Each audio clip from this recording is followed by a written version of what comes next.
welcome to Object-Oriented Programming. For this week, we will discuss about constants and variables. In Java, a constant refers to an entity that is immutable after assigning it to a variable. In other words, when a variable is declared as constant, its value cannot be changed. In order to declare a constant, you must include static and final modifiers. And according to Java naming convention, it is a good practice that a constant is named in capital letters. So here's the syntax to declare a constant. As you can see here, on the first line, there's a static final word followed by the data type, the variable name, and the value. So here's an example of how you're going to declare a constant. So first, static final, and then the data type, which is double, and then the variable name, which is pi. As you notice, the variable name is written in capital letters, and then the value, which is 3.1416. So the static and final are the non-access modifiers. The double is the data type, and pi is the variable name or the identifier name in which the value is 3.1416, which is assigned to our variable. So here's the example one. Let me write it on our text editor so that you can see the output. So we have here in our example one the class SomeConstantExample. So you should name your file as SomeConstantExample.java. Let me change the directory. Okay, so first let's write the class name. So class SomeConstantExample. Okay, so let me zoom in so that everyone could see what I'm typing. And then let us try to save. Okay, sorry about that.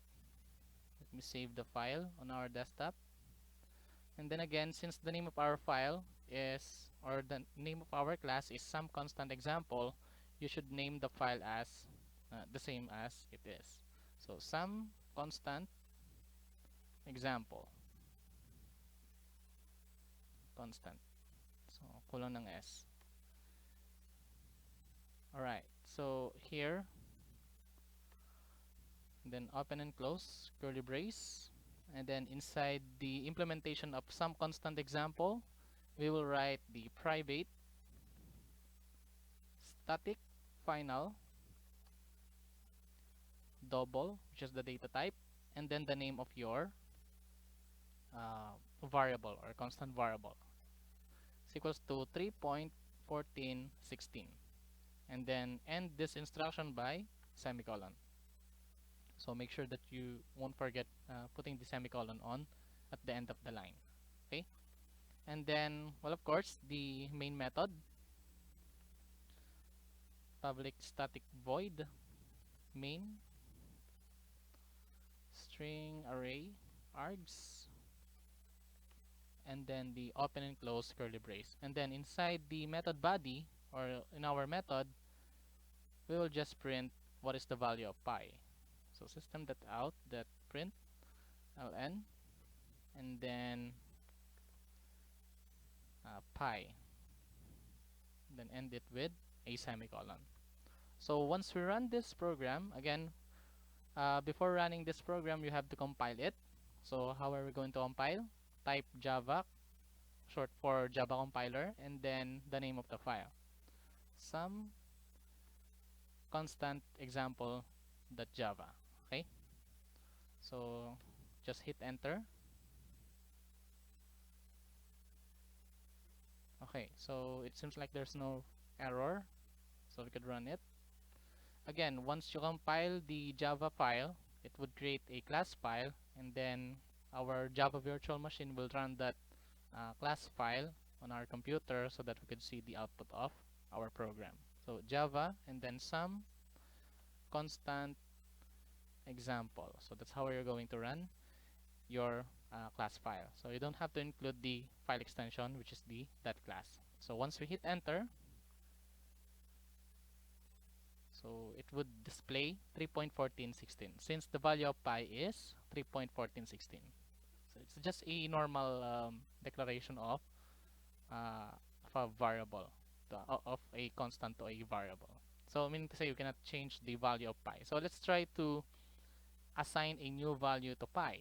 So for example, pi is equals to, let's just say 10, and end it with a semicolon. So again, uh, in our previous slides, we discussed that we cannot change the value of a final variable, or let's just say a constant, which is pi. So we will try that. We'll try to assign a new value to our pi, and let's see if it would create an error. So since we changed some parts of our program, we have to compile it again using our Java compiler. So let's hit enter. So as you can see here, there's an error in Java line number 7. It says that cannot assign a value to final variable pi since it is immutable. Meaning to say you cannot update the value of a constant. That's why it's called constant. Okay? So throughout the runtime and compile time, you cannot change the value of a constant. Okay? That's why it's called a constant. So let's move on to the next slide. Here's another example. So we import a scanner class, and then we have a class sum constant. So this should be constant, not constant. Uh, Constant example, and then again we have the price 150.50, and then as you can see here, we created an object of scanner class in order to for that object to call the methods inside the scanner class. And then system.out.println, enter quantity, and then we assign the quantity entered by the user to the quantity variable, and then multiply the quantity to the price. Okay, so let's try that. Okay, so I have to import the scanner class in order for us to use it. Okay,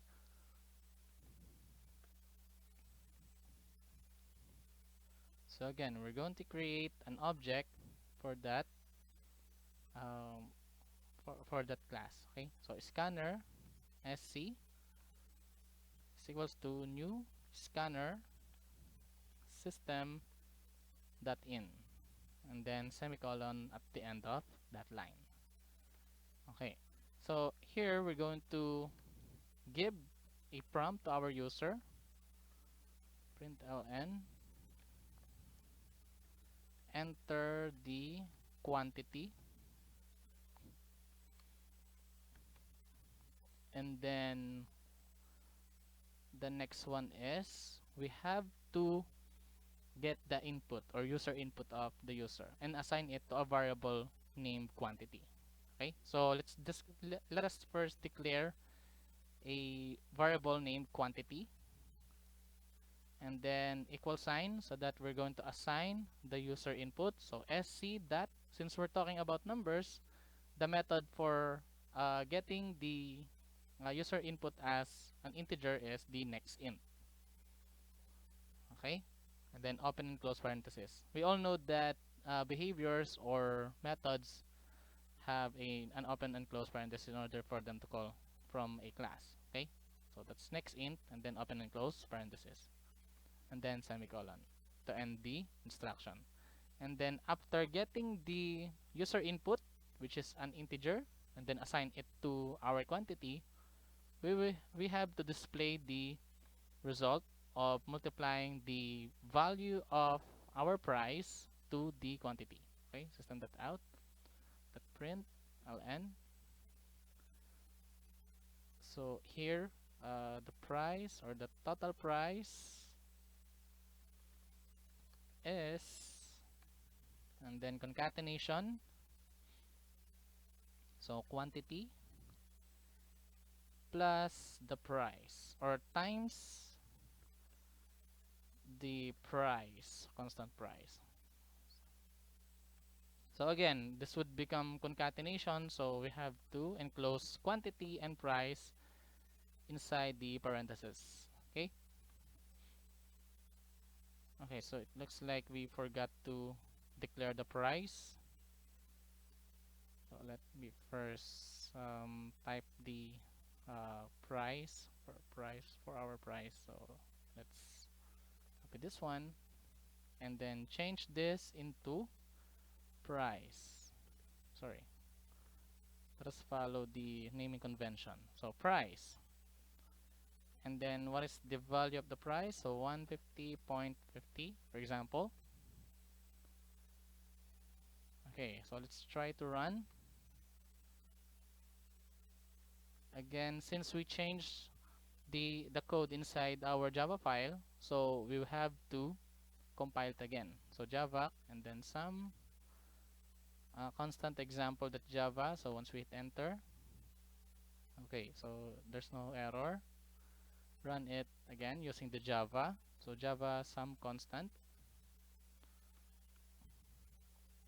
Okay, so we should include that class file extension. So once we hit enter, it would ask the user enter the quantity. So for example, the quantity is 1. So once we hit enter, the total price is 150.5. Okay, so let's try to run it again. Let's enter 2. So the total price is 301.0. Okay, so again, if you're going to assign a new value for price, it would create an error. Okay, so let's move on to our next slide. Okay, so enumerated data types. So an enumerated data types, also called the enumeration or enum, is a special type of Java class. So it consists or consisting of a set of name values, and then enumerator names are usually identifiers that behave as constants, and it is created using the enum keyword. Okay, so here we're going to create an enum. Okay, so let's try this one.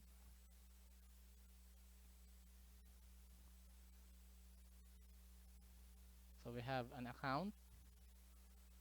Okay, so I'll just create a new file and then let's type enum.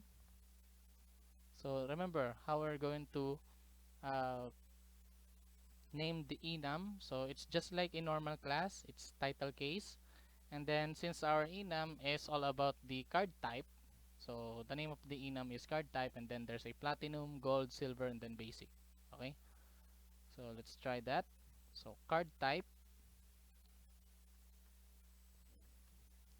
and then open and close parenthesis or close curly brace, and then we have the platinum, comma, next is gold, and then silver, okay, and then the basic. Okay, so it should end with a semicolon, meaning to say the implementation of enum. So there are 4 different card types, which is the platinum, gold, silver, and basic. Okay, so after creating the enum, of course we will have to create our class.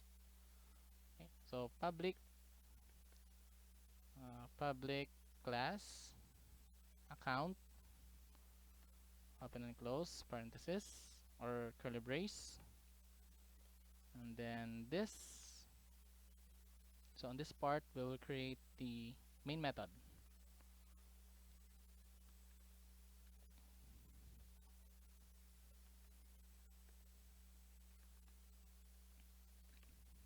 Okay, so inside the method body we will call the card type here. So our enum, which is the card type. So we will name the object of the card type as account card. Okay, equal to, so card type dot, for example, platinum. Okay, so I'm just following the example here. Okay, so let's save it as Java file. The name of your class is account. not the card type, should be the account, okay? Since this is the class, not the enum, okay? So public class account. So we'll name this as account.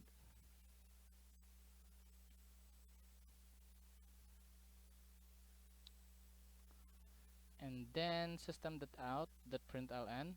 So we'll just print system.out.println account level colon and then plus sign account card and then semicolon at the end of the instruction. Okay, so here let us compile again. I'm sorry, I just compiled the some constant example. It should be the account.java. So java account.java. So once we hit enter, so there's no error, we'll just have to run it. Java account. So once we hit enter, so the account level is platinum. Okay, so let's have another example. So for example, we have a enum level, low, medium, high. So enum with if. Well, of course we haven't discussed the if statements here. So maybe you could try it, or let's try it now, so that you could see how it works. So let me type this one. Okay. So to continue on our discussion, I created a level.java which contains an enum level, and this enum level, as you can see here, there are three constants: the low, medium, and high, and then a new class which is also level. So we will try to find out if or enum with ifs. Okay, so let's try. This would work. We have the same name of enum and also the public class level. So let's try if it wouldn't create a conflict when compiling. So let's try. So here, since I created or I changed the instruction inside the file, so we have to compile it, and then let's try compiling it now. Level.java. Okay. Okay, so duplicate class level. Okay, so let's try to change this one into enum with if. So it creates an error. And then save as enum with if. Enum with if. Okay. Again, so Java enum with if. That Java. So there's no error. Let's try to run. So Java enum with if. So the level is high because the level here, which is our variable or object of level, so its value is level that high. So we specified that the value of level is high. So therefore, the level, which is a string, that to string, or we converted the level from level enum into to string. So this would become string. That equals, meaning to say we will compare if the value of this string is high, so we will print level is high. Okay, so we will know more about this if function in our modules from, I think that's 7 or 8. So we'll discuss more about that control statements. Okay, and also the usage of the enum. So some of the classes or predefined classes are have this enum class on their implementation. So it is important for us in order to understand this enums here. Okay, so some of them have their own values. So once we use that value, it would give us a um, certain value that can be used in order for us to um, use the resource of that class. Okay, so that's all for now. Thank you and God bless.